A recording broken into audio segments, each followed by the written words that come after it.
If you haven't already heard about Anchor, it's by far the easiest way to make a podcast. Let me explain. It's free. There's creation tools that allow you to record and edit your podcast right from your phone or computer.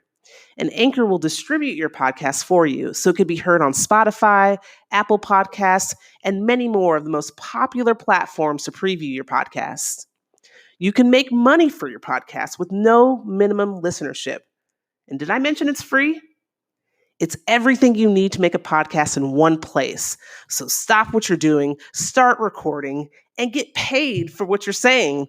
Download the free Anchor app or go to anchor.fm to get started.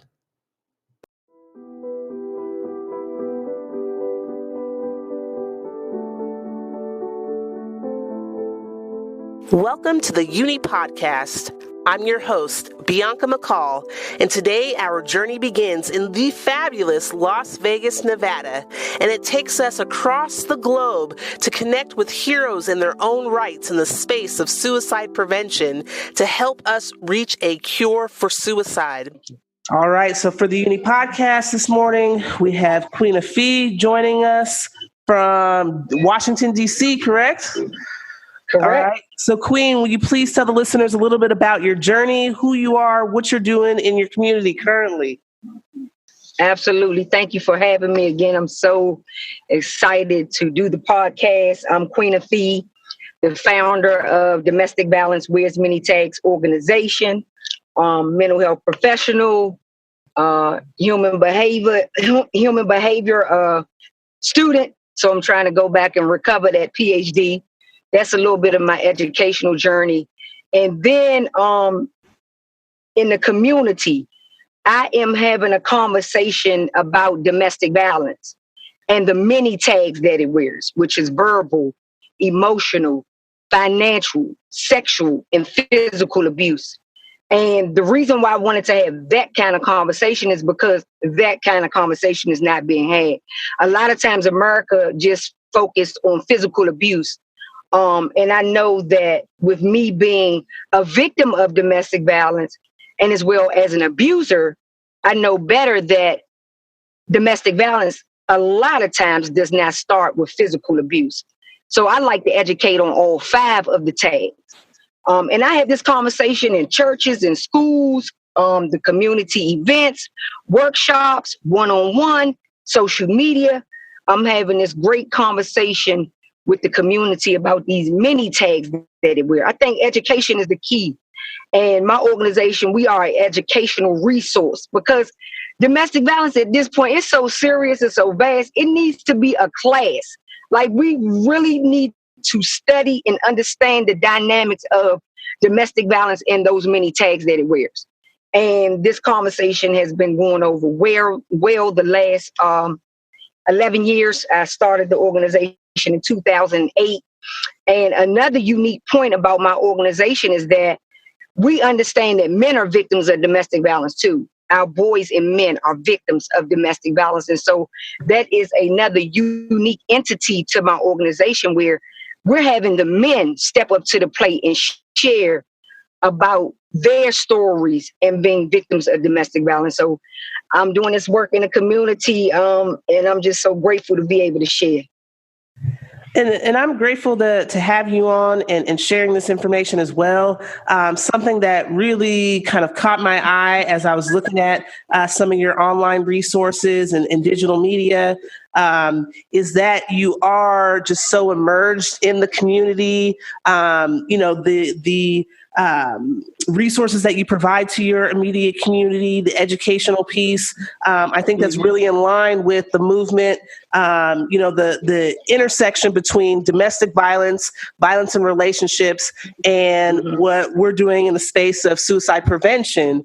From your lens, from your expertise, can you please share with us why is suicide prevention an important topic or discussion to have as it relates to domestic violence and violent relationships? Absolutely. When I talk a lot about the dinner table. I talk a lot about us coming to the dinner table and being able to express our feelings. We have children. Research says 3 through 17 million children are victims of domestic violence. Okay.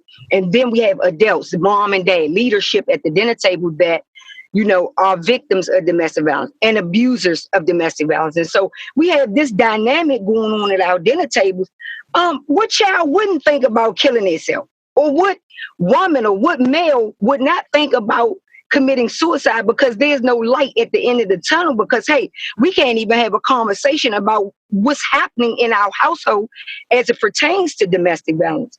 So that's a key. That should be one of the number one points that we chime into and worry about with the family in terms of domestic violence. It's highly important to incorporate suicide prevention and just allowing the dinner table a space to even talk about suicide on a platform of domestic violence. All types of trauma, including intimate partner violence, can, have serious effects on behaviors, relationships, work, and other aspects of life. It is important, for behavioral health and integrated care providers to have basic understanding of the nature and impact of trauma and how to promote healing, recovery, and wellness. And suicide is not excluded from that because the CDC reports in the United States, 7 people per hour die of violent death. More than 19,000 people were victims of homicide, and almost 45,000 people died by suicide in 2016 alone. And let me share something real quick right there. My daughter was a victim of homicide in 2016. Her baby father shot her in the head. And, I'm out in the community having this conversation with the community. My daughter's out with me having a conversation, but there come a time when our children get into their relationships. Mm-hmm. And my daughter got into her relationship at 19, and he shot my daughter in the head while she was holding her baby. But do I not think for 1 minute that my daughter could not have been having suicidal thoughts her own self, and didn't see no light at the end of the tunnel? When you deeply in love with somebody and care about them and you have their baby, 2 months later, you're dead, and my daughter specifically told me, and I was pulling for her. And imagine, I'm a parent having the conversation, been having it for 7 years prior to my daughter being killed. She told me I have zero intentions of being with anybody else new. So imagine, how that hurt. Did she just give up? We have all different dynamics of that conversation that we need to be having in terms of suicide. Suicide should not be excluded from the dinner table conversation when we're talking about domestic violence. Absolutely. I mean, and you bring up so many good points here that I want to make sure that they're capturing. The listeners are capturing. The number one glaring statistic is that you said 40,000. There have been 40,000 suicide deaths in 2016 that were linked to domestic violence or the intimate partner violence. Correct? Right. So 45,000. 45,000. Okay. Mm-hmm.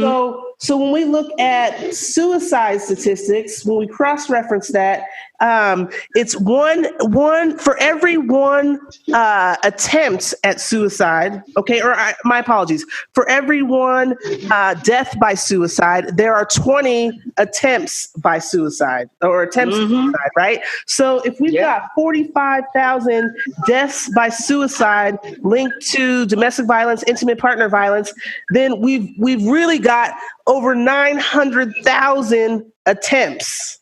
Yeah. Okay? And that statistic is unreal to me. Yeah. Something else that you brought up is some of the similar high-risk populations for domestic violence and intimate partner violence as we see for suicidality. And so you're talking about children. You're talking about men as high-risk population also. You're talking about elders. And so I think society, we've been able to wrap our minds around, if you will, women being kind of the highest risk, or the population that's experiencing domestic violence, but you've got other populations that, especially with intimate partner, violence through children, that's via their peer relationships. It could be on many dimensions. With elders, it could be elderly abuse as they, receive care in homes and things. And so, can you speak a little bit more about what you are seeing with those populations in your specific region of the world? Absolutely. Now you're talking about the tags again, because domestic violence wears many tags. Mm-hmm. Many tags of the relationship, many tags where we have same-sex couples. We have, heterosexual. We have our elder community. We have our youth, young adult community, where we're seeing death in all of these communities.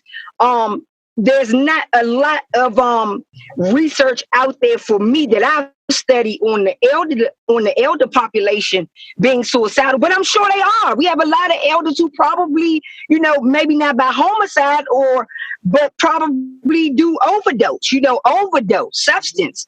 We have elderly people who are stressed, who are depressed, who are strained, and they don't see no light at the end of the tunnel. And so they have prescription. They're probably on several medications and could overdose, through prescription drugs. Mm-hmm. Also with our young people are so distraught out here in America.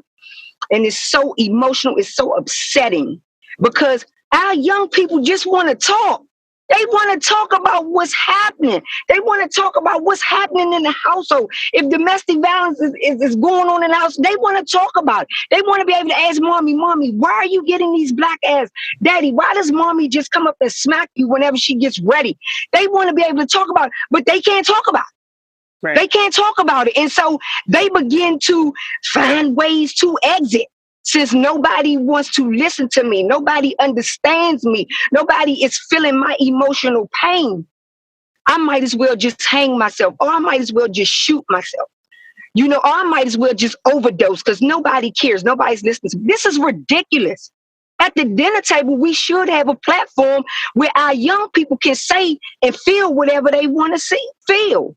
And of course, we have it where same-sex couples get into the same kind of relationship, heated relationships, and end up killing their self because they just don't see no light at the end of the tunnel. And the other thing I noticed with that population is it just never stops for them. The abuse just never stops for them. They're being abused by their partner, and then they're being abused by the system, and then it's involving their sexual orientation or who they choose to be sexually.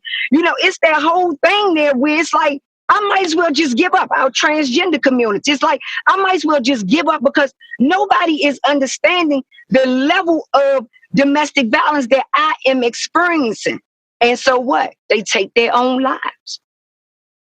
So yeah, when do we start opening up these conversations in all of our relationships and really diving into the depths of how each of us feel in terms of domestic violence, included with suicide? Yeah, I mean, I think the answer to that is now. We have to start talking about it right now, Right now. Especially when we're talking about so many people affected. And as you eloquently described with your dinner table, analogy, it's our entire family system is impacted by violence. I'm trying to tell you, sis. You feel me now. It's the whole family. It's the whole domestic violence started in 1975 as a feminist movement. Okay, well, women came out and said, look, I'm tired of this. I cannot deal with this no more. I need some help. But the dynamics of that has changed. Our entire families are being destroyed by something like domestic violence. And something that you talked about when you talked about men also experiencing, or also, being victims of domestic violence and intimate partner violence. There's an aspect that, I'd like for you to go into, along with emotional and psychological abuse. What are your thoughts about the occurrence of spiritual abuse, and what does that look like? Yeah, spiritual abuse, and from me being the abuser, I can speak to this. It's not a lot of people going to abusers are not going to step up and give you the tactics, but I'm going to give you a couple tactics about abusers and how we, groom our victims. With men, or with the spiritual aspect of it, it's really no threat to us. Okay. And research talks about spiritual abuse literally coming from a spiritual environment, which would be, clergy or, deacon, deaconess, ministers, pastors, reverends. So we have that aspect of it happening, from the pulpit on down in the church. Okay. So that's the spiritual abuse. Now, when we come into the household, you talking about intimate partner violence, abusers go to church. We go to church. Mm-hmm. It's bait. It's a way for us to get victims.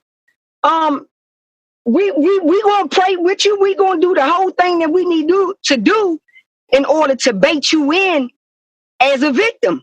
Mm-hmm. So in anything, that I feel like that's going to make you better, which for the abuser, church can make you better, or that spiritual environment can make you better. I gotta keep a tab on that. So yeah, I'm gonna accommodate that with my victim. The other thing is with spiritual abuse, abusers are pastors themselves. They are, the music directors. They are, deaconess and deaconess, trustees. They're all these things too. And so, is it really spiritual abuse going on there? Because I'm there with you. We side by side at church every Sunday. And nobody knows what's really going on back at the household. And that's where I think we gotta separate the two, because in the household is intimate partner violence going on in there. That's what's going on in there. And if a lockup or a death should occur, that's what they want to talk about. Intimate partner violence.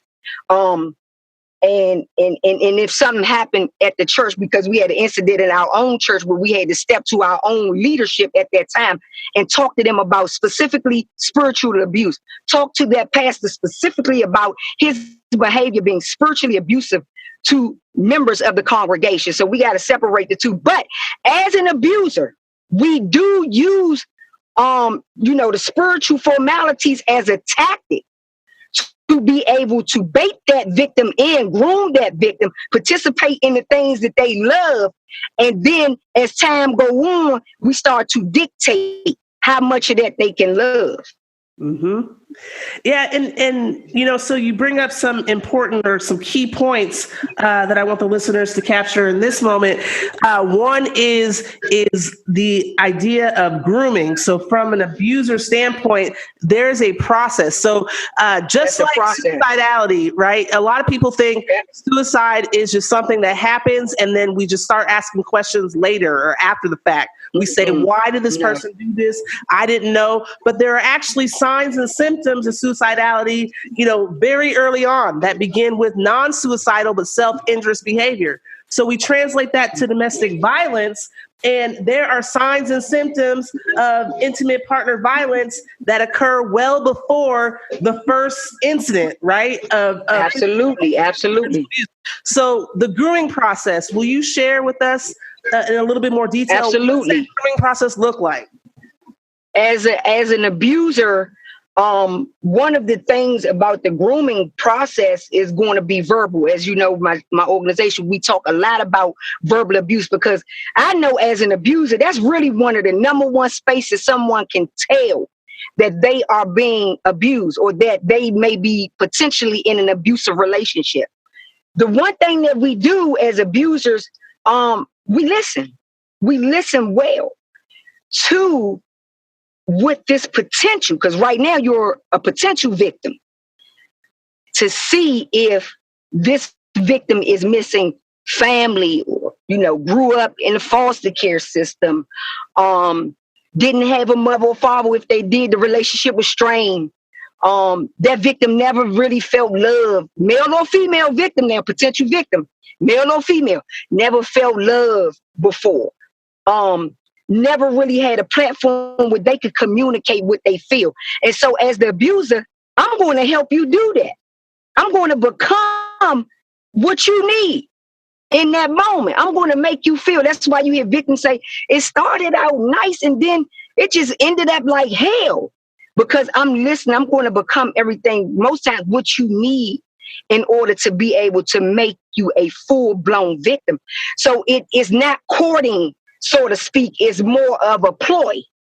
You know, it's more of a way to be able to get inside of the victim's mind and be able to control them from a verbal and emotional standpoint.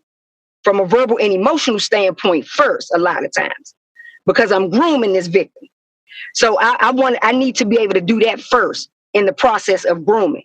Once that is done, I'm in. Once I know that I can tell you,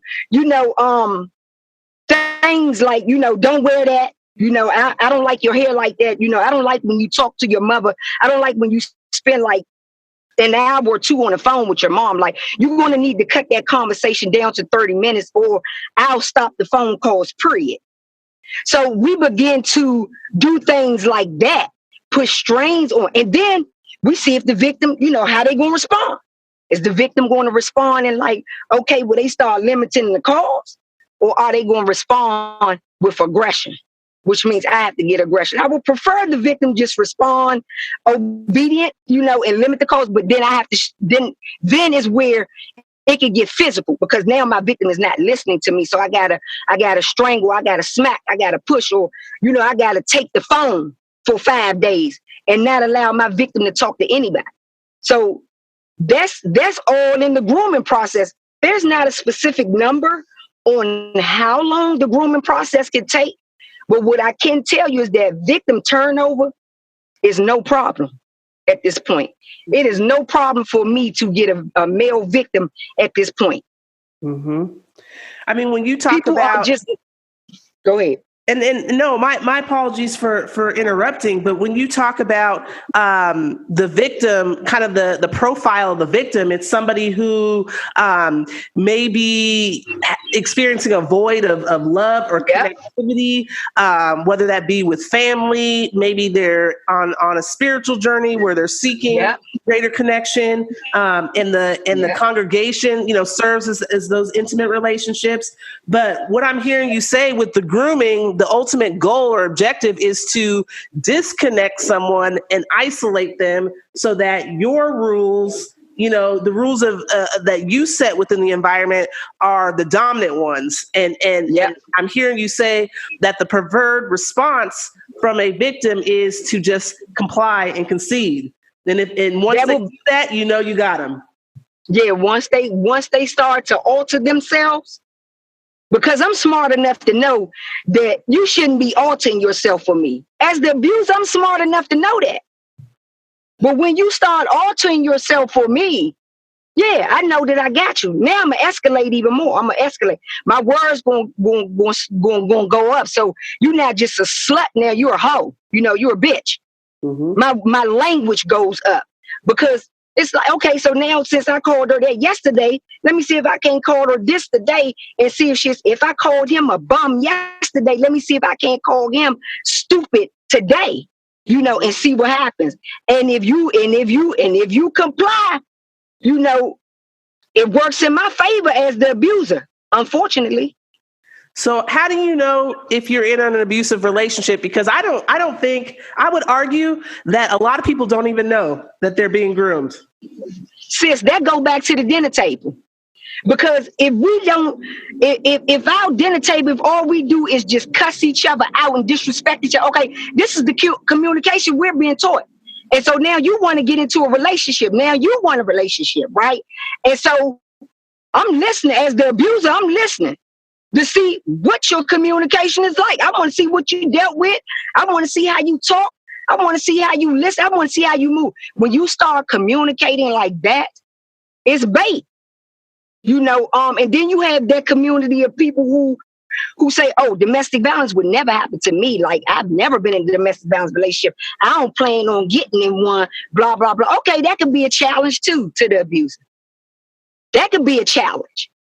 You've never been a victim before? Well, good, I'll make you one now. And I know as the abuser how I need to do that with that particular victim. potential victim, male or female at the time. So verbal abuse is going to be one of the number one ways, even if it starts out nice.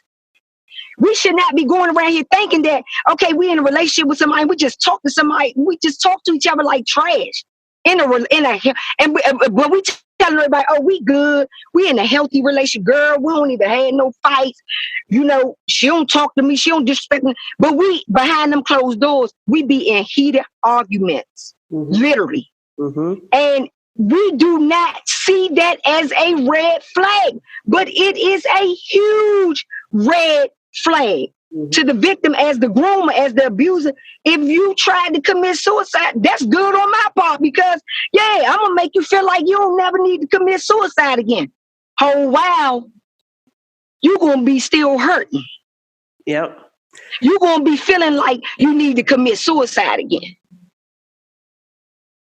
Or you're gonna be telling me, I just want to die, just kill me then. I give up. I'm done. You don't beg for the abuser to kill you, because they will. So we got to get smarter in terms of identifying with verbal abuse.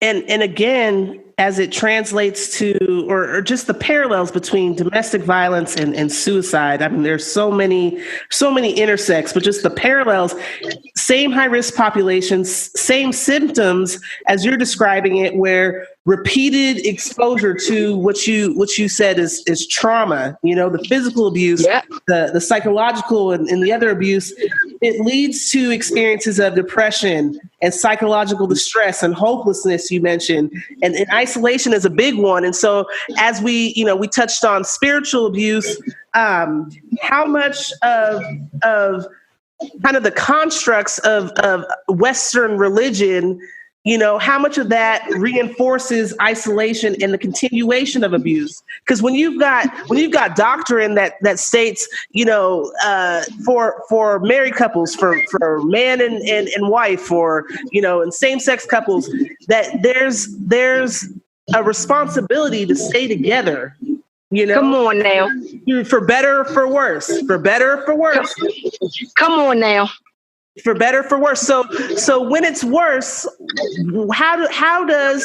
if in a lot of people's lives, their spiritual core, their spiritual journey is so impactful in the rest of their life experiences.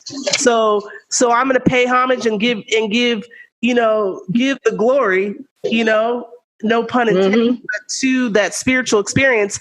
But what happens when your association with, for better or for worse, or what your responsibilities are spiritually, what happens when that actually reinforces abuse? Absolutely. It's damaging. It's very damaging. And the fact of the matter is that we don't have enough spiritual people trained, in mental health and or trauma informed, to be able to understand that for better or for worse, no. This is not talking about having somebody verbally abuse me, traumatize me every day that I'm in a relationship, every day that I come home with this person, and you sitting here trying to tell your pastor this, or whoever your clergy staff, your ministers are, you trying to tell them, look, I go home every day and this person is constantly traumatizing me, talking to me any kind of way, putting me down, making me feel like I'm never good enough. And you got the spiritual, faith-based community saying, well, pray about it. Pray about it. God is going to deliver you. He's going to bring you out. Well, okay, that's far-fetched for me as the abuser, because I could go home and strangle my victim right now. So basically, you just sending this person back home to pray. And the person had been standing there telling me, I've been praying, Pastor, and the Lord, I'm still in this mess. Like, what am I supposed to do? I mean, victims be so discouraged. Women and men victims be so discouraged when you're trying to deliver this to the faith-based community, and they're focused on how many marriage licenses they have underneath their belt. They focus on the trophies of being able to marry people on vast levels, as opposed to the dynamics of this person being in an abusive relationship. They are failing the spiritual community, and I'm flat out because I keep it a truth. They failing us in the avenue of domestic violence and mental health, sis.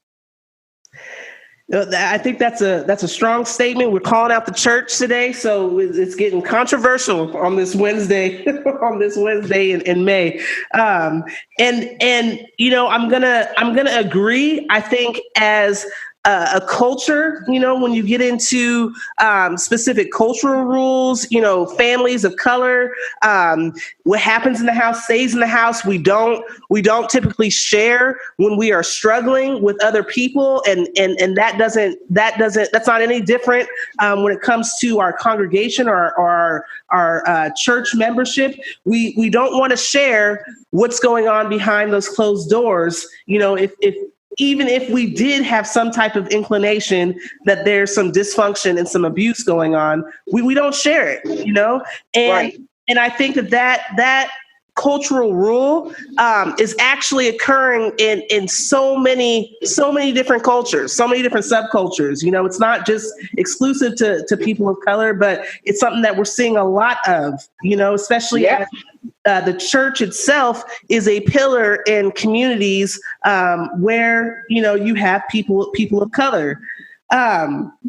Questions, because I think that we've gone so far to establish that violent relationships are a leading driver for the risk of suicidality. Okay, and relationships, violent relationships, but I think that the beginning stages of violence, it doesn't mean that there's an incident and now it's a violent relationship, but even from the point of grooming and identification, right? And so if we talk about identification is the key, because that's where we need to start educating before it gets to be a violent relationship.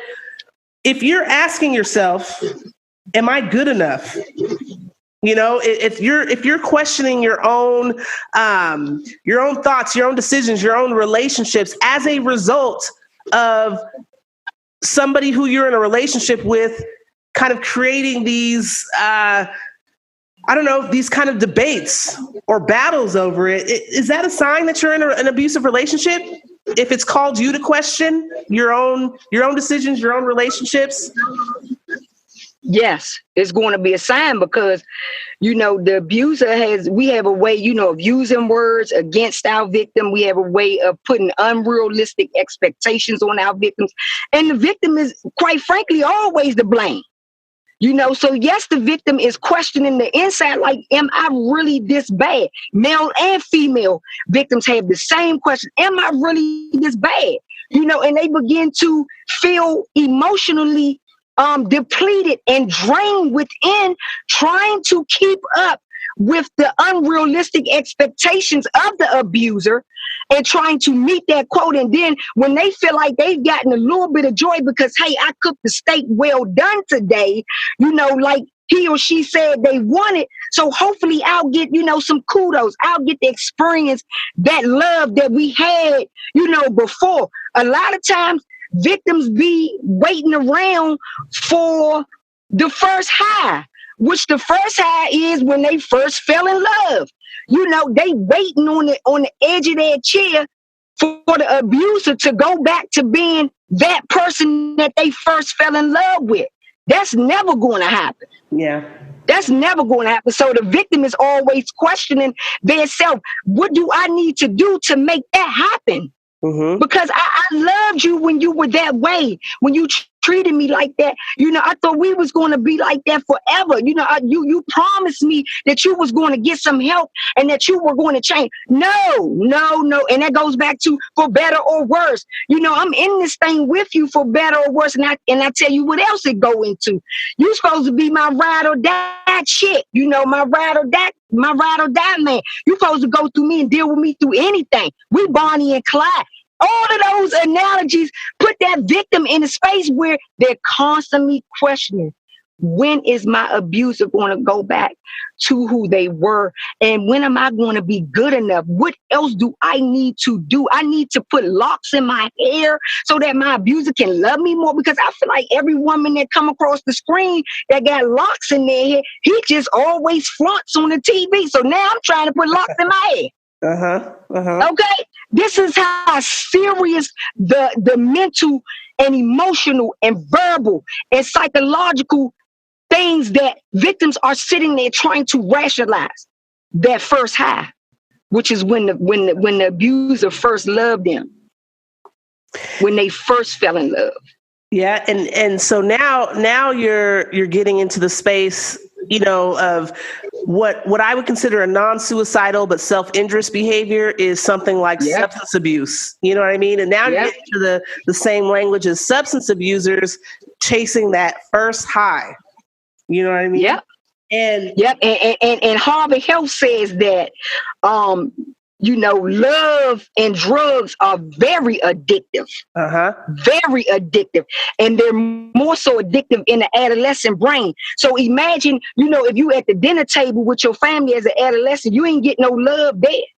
So you start seeking it in drugs. You start seeking it in people, identity, alcoholism. You start looking for something to love you. Now you got a person. You got a man or woman relationship. Somebody took an interest in you as a teenager. You get very addictive then. And then that tends to follow us into our adulthood brains to where now we have trended multiple abusive relationships and have been addicted to the same abuser time and time and time again. Mm-hmm. And so when you put it like that, when it becomes the same kind of pathology as addiction, how do you enter into recovery, so to speak, from a love addiction or from an addiction or being trapped in or feeling of being trapped in a violent relationship? Repeat that one more time. So if we're going to look at it like it's the same pathology as addiction, being in a violent relationship, knowing that it's difficult, it's not when you're experiencing addiction, it's not just I'm going to stop because I know this is not functional for me or healthy for me, right?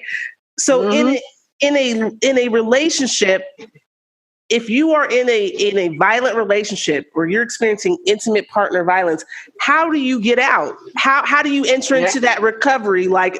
Or someone who's addicted would enter into recovery. How do you get out? You're right. Good question. Relapse, is real with addiction and it's still real with addiction to love too, because research say victims leave and come back 7 to 10 times. They do this. They relapse. Wow. Multiple times like that. My advice have been to victims that I work with, women and men, is to stay in that relationship until you can devise a plan, because we're talking about a permanent exit. Okay. If you wanted to stop for the moment, call the police. But if you want a permanent exit, you're going to have to get smart. You're going to have to get to the level of where you're saying, I'm done. Like, I'm completely done. So, Queen, what steps do I need to take to start devising my plan to get out of this relationship? I never want to see this person again. Okay, so now we're talking about permanent. Permanently, you want to end the relationship. Brothers and sisters got to devise a plan, because you can't leave and come back. You can't keep relapsing, because it's going to be a murder-suicide, or it's going to be a suicide, or it's going to be a murder. So we can't keep doing that. Victims have got to get their minds, get some things to the prefrontal cortex of their brain of how they can begin to devise that plan of leaving. And what includes devising that plan is a strategy, because you may have children. Finances. Is it enough money where you could be able to exit the relationship? Get you a bus ticket, or, try to find somewhere else to go on the opposite side of town, maybe to another state, and then the third thing is, of course, like you're saying, recovery, getting the counseling for you and the children, or for you, that is needed to be able to maintain your sobriety from that relationship. And how much, I mean, because a lot of my work with people that are battling addiction of any kind, a large part of the process is forgiveness, forgiveness of self, really. It starts with, and then how do you forgive yourself for being in a violent relationship? And even taking it a step further, how do you forgive everybody kind of in that environment, because I would argue that there's a little bit of, I think that there's a little bit of pain or strain on relationships that you've cut off, or that have been cut off. You know what I mean? Yeah. So what do you suggest in terms of, when you're devising a plan to get out and to make it a permanent exit, how do you begin with forgiving yourself and then mending those relationships, or approaching those relationships that were cut off in the process of you becoming a victim or exposed to that? Yep. So third is, of course, the recovery aspect of it, which should include counseling, where you can be meeting on a weekly basis with that particular person that, is going to help you come to light about the relationship that you were in and the things that went on in that environment. What I have noticed in my own counseling sessions with victims is that they started to discover that relationship that they got out of was not the first abusive relationship that they've been in. And so they relate that first abusive relationship back to the household, to where mommy was being abused or daddy was being abused, or they were having mutual couple violence where they were abusing each other in the relationship.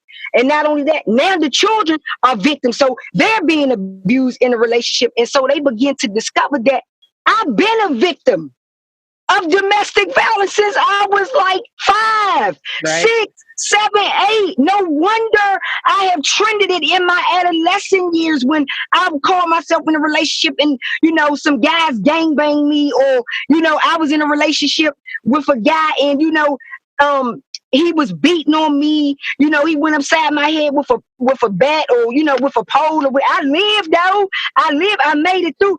But goodness gracious, it been started when I was a child. Sis, they never knew. Like, many of them never could put those dots together of the very question that you're asking. Basically, where did it start? How do I begin to forgive them? So now they got to go back. So now we got to go back and get ready to forgive the household. Try to work towards forgiving mommy and daddy, that DNA, and what they put you in, or what they did to you in this relationship. And then we work our way up to the relationship that ended everything for them right there. So how long can that take? That can take years.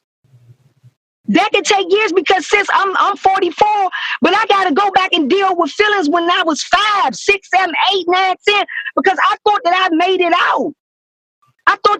out. But in fact, you've been a victim this whole time. You've been a victim the whole time. And that's where we get into, this whole idea of being incarcerated even while free, right? We're caged. Come on now. We're caged to believe, and it feels like we're free. It feels like we made it out, but unless there's some education for these families early on, that, hey, this is not healthy. Because, and I'm going to ask another controversial question.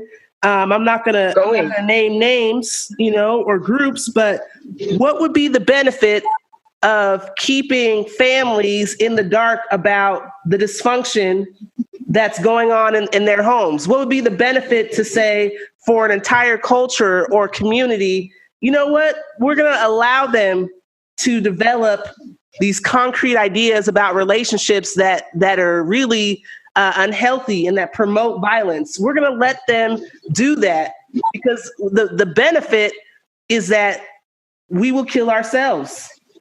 We will kill ourselves. Pretty much. So it's easier that way. That we will kill ourselves. And that's the direct line, the direct siphon into suicidality, from violence. And so there's some other statistics that I want to get out there too. So what we've seen in terms of suicide is that in when there's intimate partner violence, the risk of suicide attempts in otherwise lower risk populations, it doubles. The risk of suicide attempts doubles when there's intimate partner violence. And so as I relate that to what we're seeing in recent years, there's an unprecedented rise in youth suicide, right? And so Can we look at that and say, why would we see a rise in youth suicide? Let's take a look at their relationships and what type of violence is occurring. And we talked about earlier how with youth, they're experiencing IPV in their peer relationships. They've got peer relationships that are violently or aggressively attacking them through social media, through the internet, through all media channels. They're being attacked. Our kids are being attacked. And so when we see a rise in suicide and death by suicides in youth, or when we see a rise in suicide for elderly, why can't we immediately go to the question of what's going on in their relationships? What are the trends in relationships? Is there more violence occurring in these relationships? And so can we use IPV and domestic violence as almost like a tracker indicator for other dis-ease? Mm-hmm. Yep, other links to it. Yeah, you can. And with the the digital aspect of it is giving our young people a voice, really. It's giving our young people the voice to be able to say, I'm hurting. So if you're a mom or dad, like you're saying, why are you not tracking that? You see me? Okay, is it due to the fact that you in your own abusive relationship? Huh? And you got the children that living in this crap? Why would you want to track that? Because then that's a question of your parenting. That's a question of child protective services. That's a question of America looking at me like I'm a bad mother or a bad father because my daughter or my son is out here making comments about or alluding to, I just want to give it all up. And I'm going to tell you something. Young men do this a lot. Young men, I watch them on Facebook, on Twitter. I watch them on Twitter. Twitter is atrocious for our young people. It allowed them to say whatever they want to say, post whatever kind of videos they want to post. Most mothers and fathers is not on Twitter, but your child living at home in domestic violence, and you know that. Mm-hmm. Okay. But the young men are on there talking about, things like I should just drink myself to death. I just wish I could go to sleep and never wake up. We have it on there where our young girls are being, they recording themselves and friends and everybody else in a room where, you got several young men ready to jump on her and she just turn the camera off. If you just cut the camera off, I'll do what y'all want me to do. Just cut the camera off. Really? Wow. Really? Are you serious? This is what Queen is saying. Them children belong to somebody. Mm-hmm. So it makes me think, is this what's going on in their households? Are they, because they wasn't, no research support system says that our children are born into the world evil. We don't have a lot of research on that. Okay, we got stuff on serial killers, and it still hasn't been tracked to really them being born evil. Since it's learned behavior. Our young people are learning this stuff from somewhere. Is it back at home? Because as far as I'm concerned, they minors.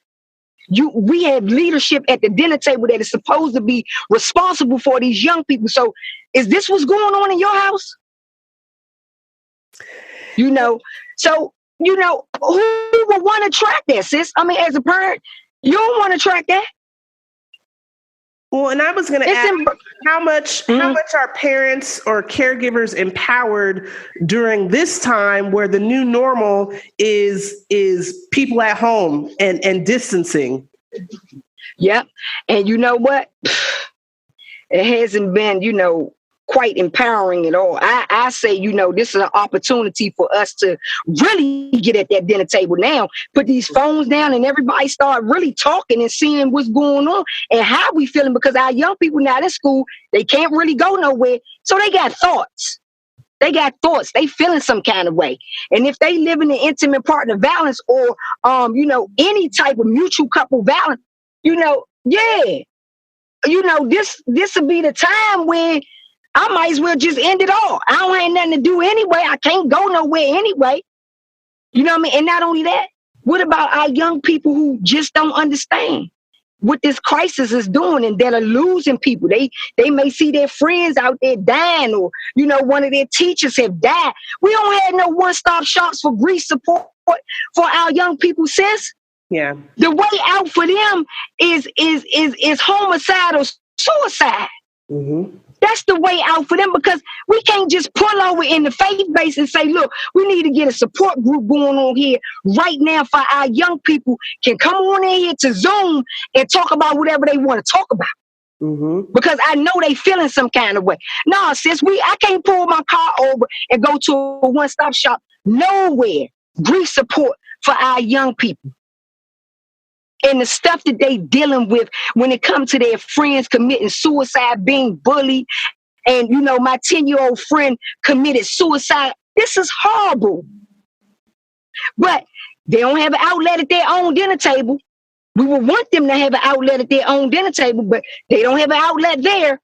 And when they look out there on Twitter and Facebook and Instagram, all of them saying the same thing. I might as well just end myself too. They all agree on the same type of energy.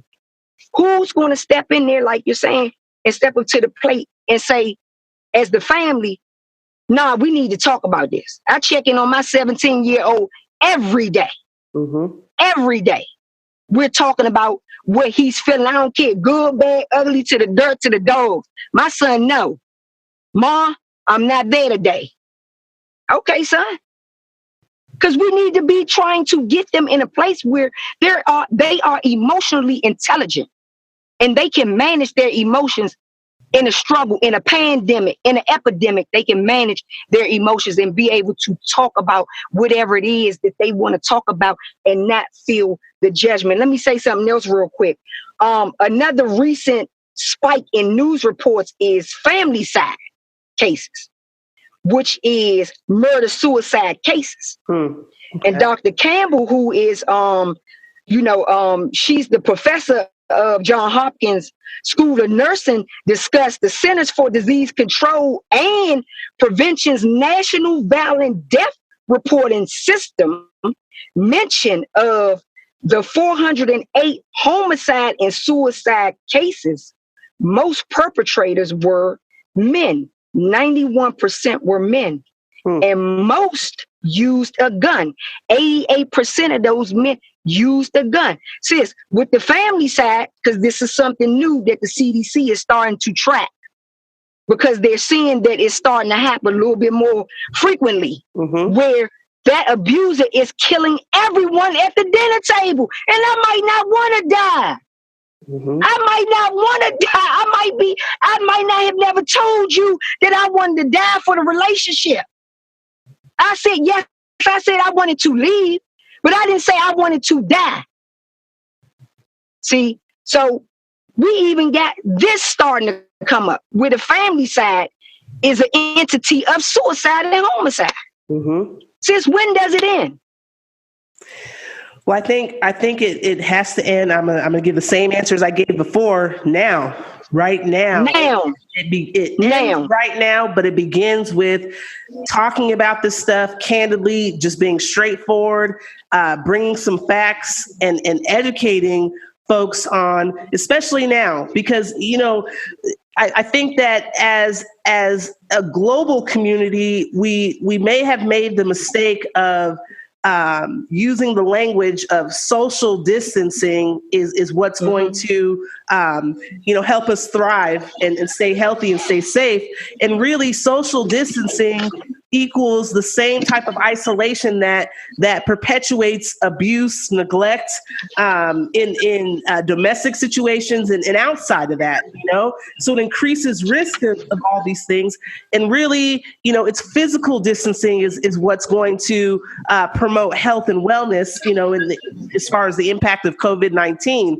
But we've made the mistake of calling it social isolation, which is a little bit confusing, and what I hear you saying is that we can expect to see higher DV rates, higher murder-suicide, higher suicide rates during a time of social distancing or physical distancing, because now you've got abusers that are at the table and feeling kind of at the end of their rope, end of their line. They've completely cut off, or we all are completely cut off from society. So now we're seeing, everybody at risk, everybody's life at risk. Yeah. And I'm going to tell you something anyway, sis. Everybody was at risk before COVID even came into play with this conversation. Yep. We all been at risk. There's a rebuttal to the spike of domestic violence. You have Arizona saying that based on police reports in Arizona, domestic violence appears to be dropping by 18%. California, Los Angeles, and San Francisco says that calls related to domestic violence in Los Angeles declined by 18% from March 19 through April 15 compared to 2019. Wow. Colorado says in March, Denver police reports showed a decrease in calls for domestic violence compared to last year during the same month. Illinois, Chicago says police reports of domestic violence are down by 23%. So we're seeing a decrease, we're seeing a slight increase, and we're seeing things really be the same. Does that make sense? It does, but does a decrease in calls and reports mean that there's less violence going on in the home? Or that less? It does not mean that. It just means it's from the reports, because we only can go on, what's being reported. So it's based on what the actual calls that people are calling in and, saying that I'm in a domestic violence relationship. It does not mean that it's still not happening. My analogy or theory has been this: as the abuser, because I was the abuser, I was the victim. Victims have some extra time on their hands where they themselves can calm down and really start processing. Do I want to leave the relationship? Is it possible? Lockdown. I can take, okay, that's not as the abuser go. I'm not as agitated, sis. I'm not as agitated right now as the abuser. Mm-hmm. Because I'm here with my victim. I get agitated when my victim go to work, go to school, or get missing, or being places that I told my victim not to be. So now I got to track my victim down. I got to get my GPS together. I got to find out from the phone where my victim is. That agitates me more to a level of kill. Right now, I'm not as agitated. Victims can use this time, men and women, to start strategizing how they want to get out of the relationship. Devising that plan. Once again, go back to that plan. Start strategizing, getting some finances together about how you can exit that relationship. Because at the end of the day, you know how you can exit that relationship better than I do, you do, the police do, anybody do.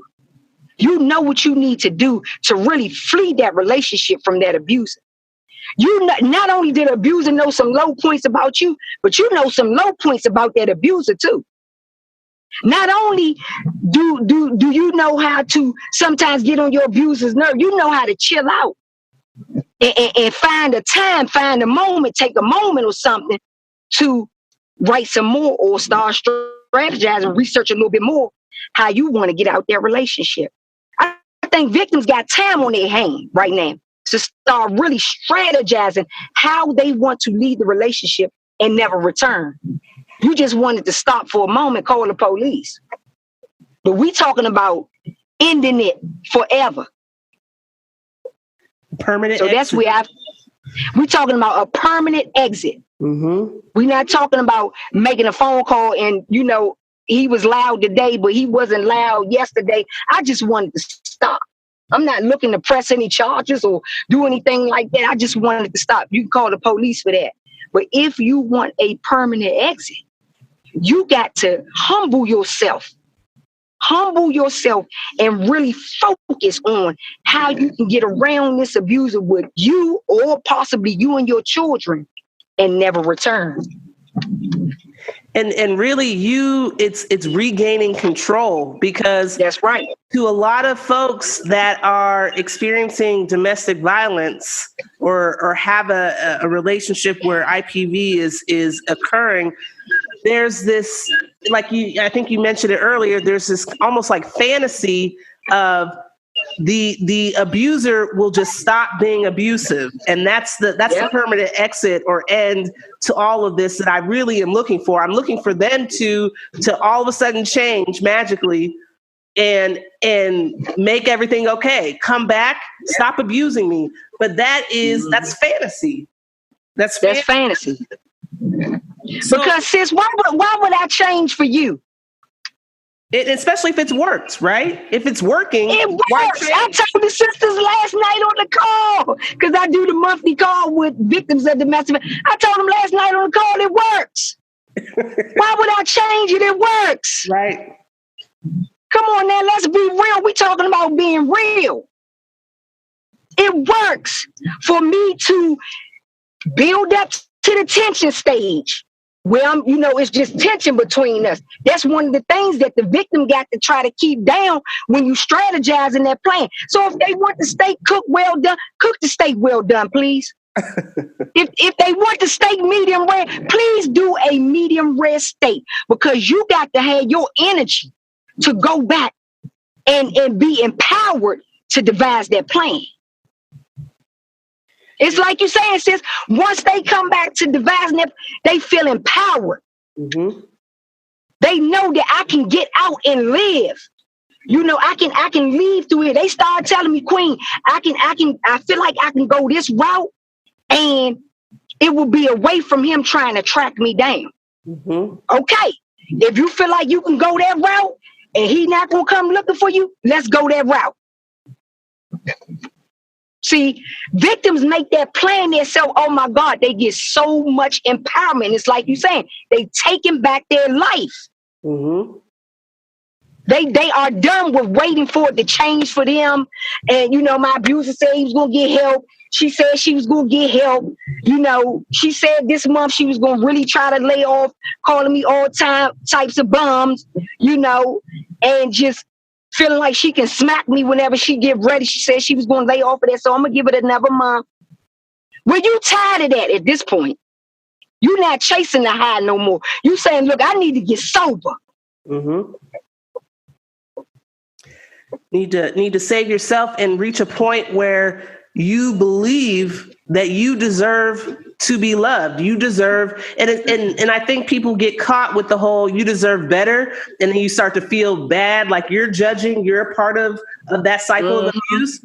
But it's you deserve love. You deserve to be loved and cared for in a healthy way, in a way that promotes you having healthy relationships with your family, with your friends, not in a way that destroys that and isolates you and tries to manipulate your behavior by manipulating those that are close to you, Yeah. And that, I think the unfortunate statistic is many people don't reach that point. That's why they get back into another abusive relationship, because they skipped over the point of saying, you know what? I deserve love. I deserve to be loved. Mm-hmm. Mm-hmm. So, Queen, and many of them. Well, and I'm sorry, but I want to let everybody know you're calling in from the district. You're in our nation's capital, and from that, I just want to know what's going on? What's going on in your community to, as far as like policy and that sort of thing? How is that evolving in order to better protect our communities from experiencing domestic violence and being victims of domestic violence? Yeah, I am partners with a coalition, the Coalition to End Domestic Violence, which is many of us are grassroots organizations, mental health professionals, therapists, psychologists, psychiatrists, all have come together sort of on a grassroots level to rebuttal the Violence Against Women Act and really get, state and legislators' policy to see that it's bigger than just women being abused at this point. Right. We must start looking at the family that is being a whole who are experiencing domestic violence. That's one of the things that we are emphasizing with the coalition. The other thing that we're emphasizing is that men, young boys and men, need to be included in the laws when it comes to domestic violence, because they really are victims of domestic violence. The CDC reported that 4.3 million men in the U.S. are victims of domestic violence. Victims of physical abuse, stalking, sexual assault. We want them included in the policies and in the laws as it pertains to domestic violence. Mm-hmm. And then the other thing that we're pushing for is that the family, recovery, like we're talking about. There's a lot of victims who really want to try to save the family.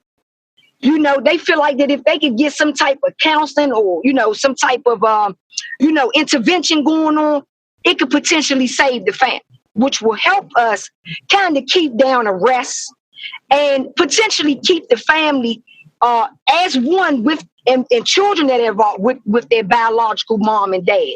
That is something that we want to try to hold on to and see, can we refurbish that before just throwing it all away.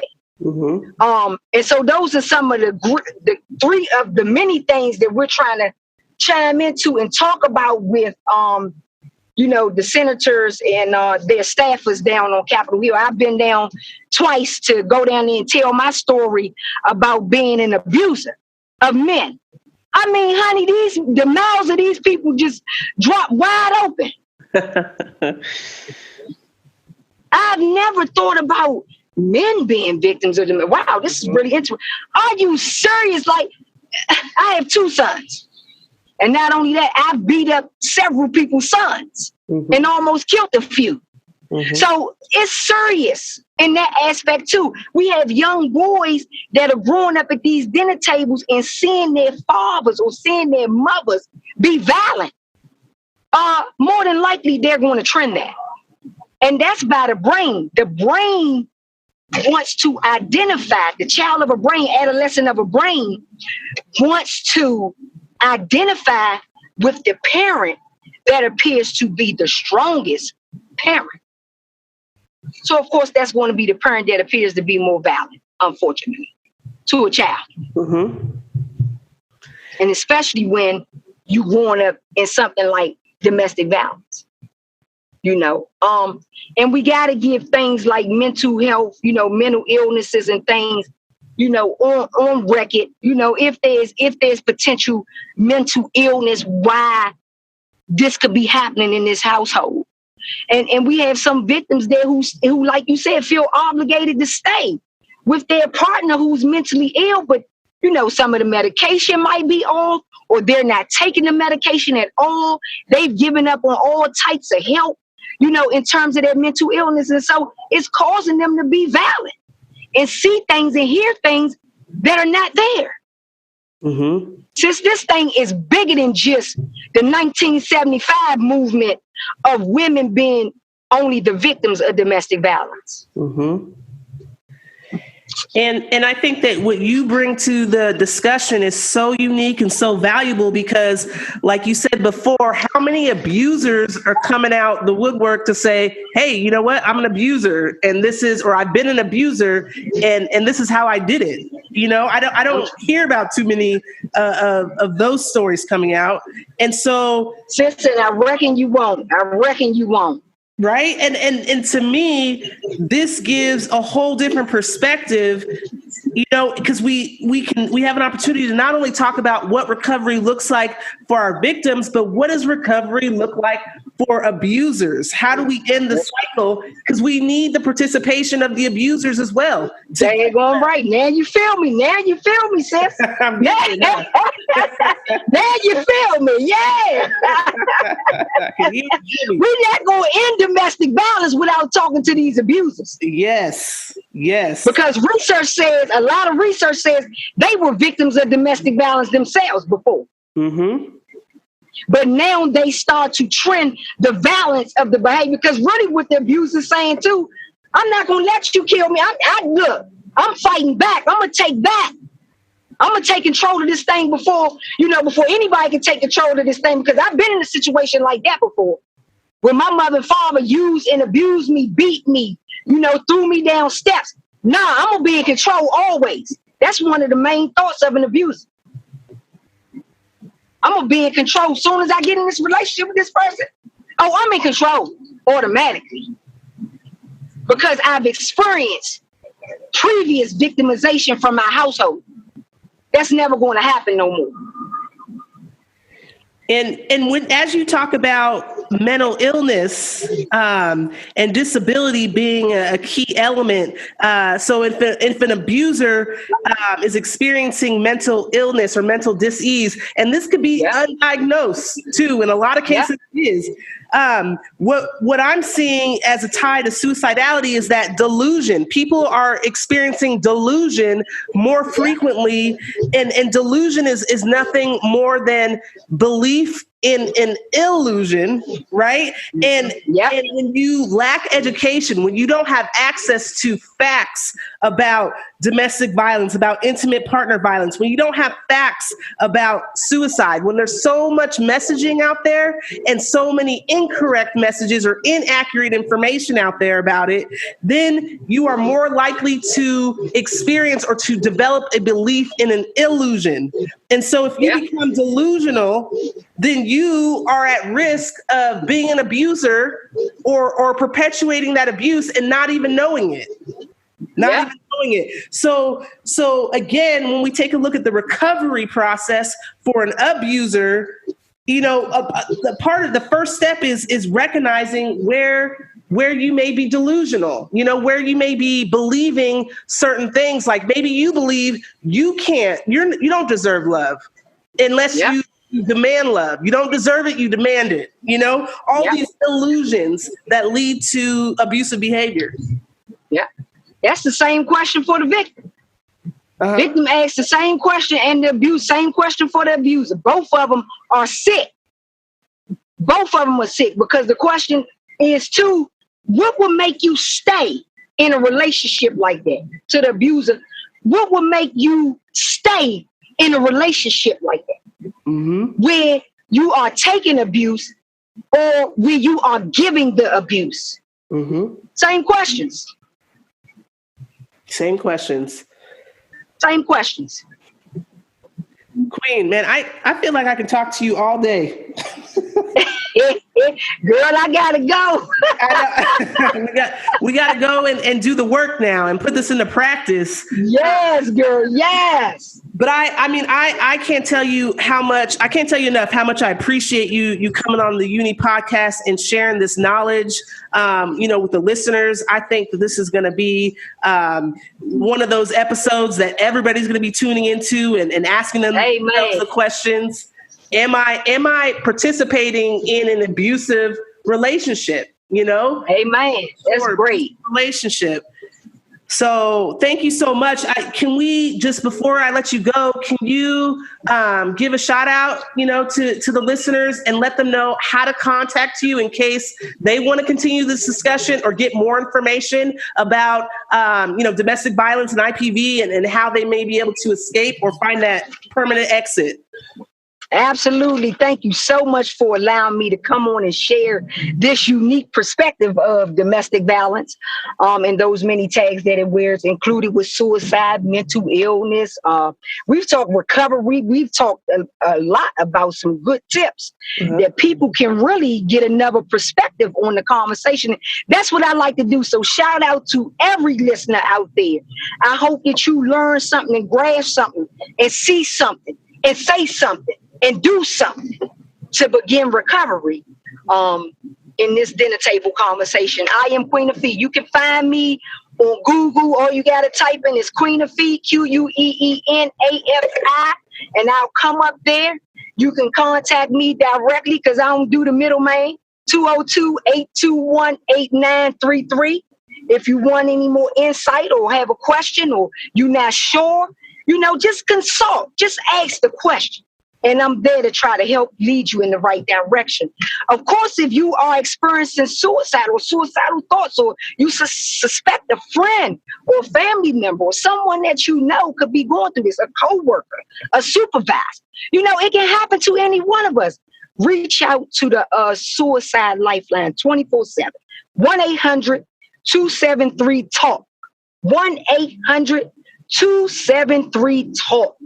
And if you're going through a domestic violence situation and you're not sure, but you want to check out the resources that are current in your state, someplace where you can flee, exit permanently, call 1-800-799-SAFE, 1-800-799-SAFE. And again, thank you all for chiming in today. Thank you, sis.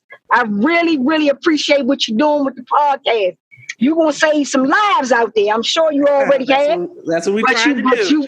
But you saving lives by letting me come on and share my story and my experiences with your listeners.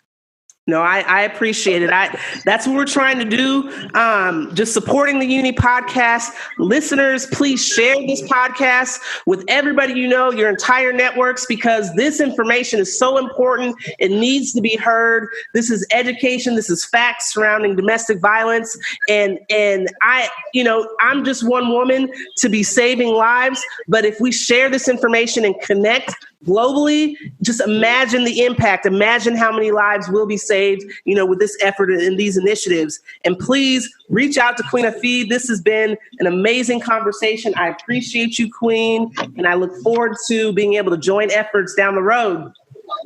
All right. Thank you so much. I'm grateful. Thank you all so much for your time today. I'm your host, Bianca McCall. Remember, connect, create, be constructive. Help me and the many others doing amazing things in the space of suicide prevention, and reach in to give permission to those in crisis to reach out. Please, I welcome for you to share your thoughts, your feelings, your efforts, or the efforts of others in your communities with me. Please, you can find me on YouTube, on IG, on Facebook, under my agency's name, Desert Rose Counseling Group, or you can find me on LinkedIn under my name, Bianca McCall. We also have a website where we'll be posting our podcasts and updates on information. And until next time, stay safe, be well, be heroes.